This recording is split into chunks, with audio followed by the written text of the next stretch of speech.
our top story this evening, we take a look at whether China is wooing India in a fresh attempt. While Chinese Foreign Minister Wang Yi, in a press conference, said earlier in the day today that India and China are working together and cooperating with one another is the only right choice for New Delhi and Beijing.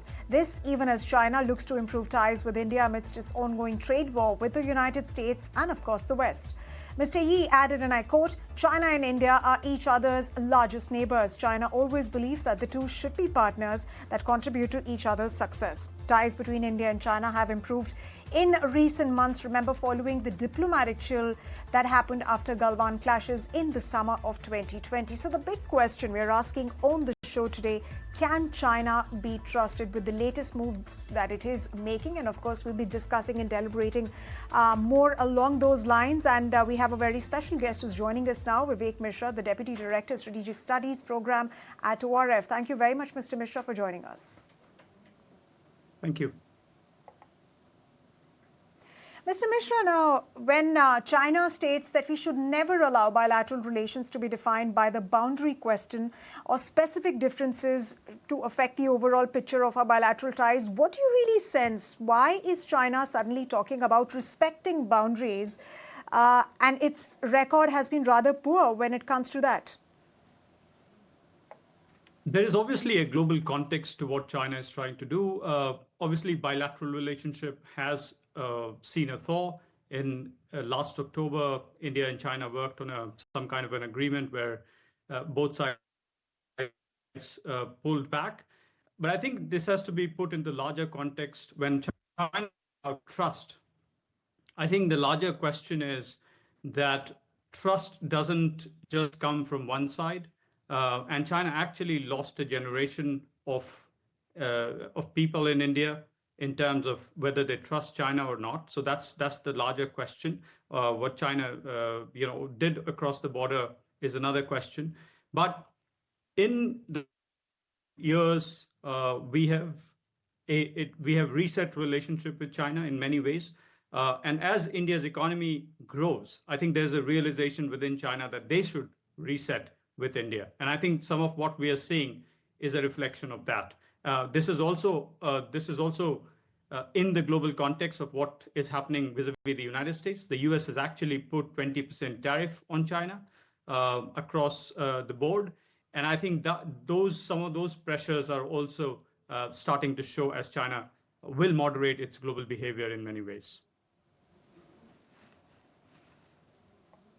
Right, Mr. Mishra, but how much can India trust China, especially when it comes to border issues? And of course, even though China says that we should not undercut each other, but one doesn't really need to give any explanations so far as what it's done on the Belt and Road Initiative, among several other steps that it has taken. So how much can India trust China in this global environment? So trust is something that China shouldn't talk about because, it has talked about always, that there's been a good narrative that it should be a win-win from both sides, but it has never actually been a win-win when China deals with another country. So that's a different ballgame altogether. Now, in terms of trust, I think it has to be verifiable of what China wants at the border and also across the relationship. So if that trust is verifiable, let China put on the table in terms of what deliverables it has or it can give when we are talking about trust, when you're talking about cross-border. Right.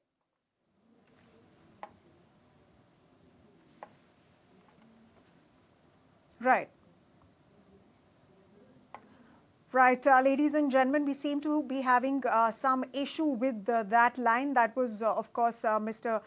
Mishra, Vivek Mishra, the Deputy Director, Strategic Studies Program, of course, giving his perspectives, his views on improving relations between India and China. And remember, that is coming in after Chinese Foreign Minister Wang Yi, in a press conference today, was speaking about how normalization and how India and China really need to work together and cooperate together. And told Mr. Mishra is back on the show with us. Mr. Mishra, let me also talk. You mentioned about commercial interests, business interests that China has, which are at play here with respect to the softening of stance towards India is concerned. The timing of the statement you also spoke about. But what about the other factor? There's another possible nightmare for China, which is Trump's softer stance on Putin. Do you think that could be a nightmare for China? It very well could. But let me just finish my earlier point on what I was trying to say is that while China's stance has been that everything should go on as it is, and while the border can work out itself, I think India's stance has been let the border work out itself first, and everything, the whole of the range of relationship that we have depends on that. So that's the final point. I think let China walk halfway on that issue. In terms of there's a lot going on in terms of the reverse Kissinger happening in the US, which means weaning Russia away from China. I think, both, if you've looked at Russia's initial stance on Trump's offer of a deal with Ukraine, they've been very cautious. And I think great powers don't generally fall for baits like the one that Trump has. I mean, unless there is a deal on the table, I think China will be very careful in terms of how much it steps. While there remains a great degree of mistrust between China and Russia historically from the Sino-Soviet conflict. But I think gradually, as they have moved to modern times, both these countries share some kind of animosity with the United States, which unites them. But I think it will be very preemptive to say that the United States will be able to wean Russia away from China. All right, so that's another moving piece, another complication to this relationship. But Mr. Mishra, what is China looking at and expecting from India when it is wooing India, and seemingly so, to counter Trump? I mean, Trump is also part of the Quad. So how do you think Quad will be used by Trump 2.0, a bargaining chip, many say, and his strategy could change from what it was in Trump 1.0? Quad definitely remains a centerpiece of the US strategy in the Indo-Pacific in terms of how it views at the important countries, the four countries, Quad, Australia, Japan, India, and the United States, but the three main countries are in the Indo-Pacific. So it certainly is a centerpiece of the US strategy, which is to unfold. But it remains to be seen. I mean, if you look at the Trump team, they're pretty bullish on the idea of Indo-Pacific security. The Quad foreign ministers meeting took place just a day after Trump's inauguration. So that's huge. The second is that India is going to host a Quad leaders summit in around September in India, which is when President Trump is expected to visit India. And therefore, if you look at the India-US joint statement, there have been many deadlines for September. So I think that Quad meeting could be that point where many of the announcements regarding Indo-Pacific security will be made.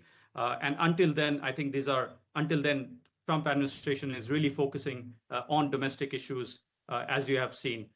And I think it'll be after the mid of this year that he really starts focusing on external policies in a real substantive way.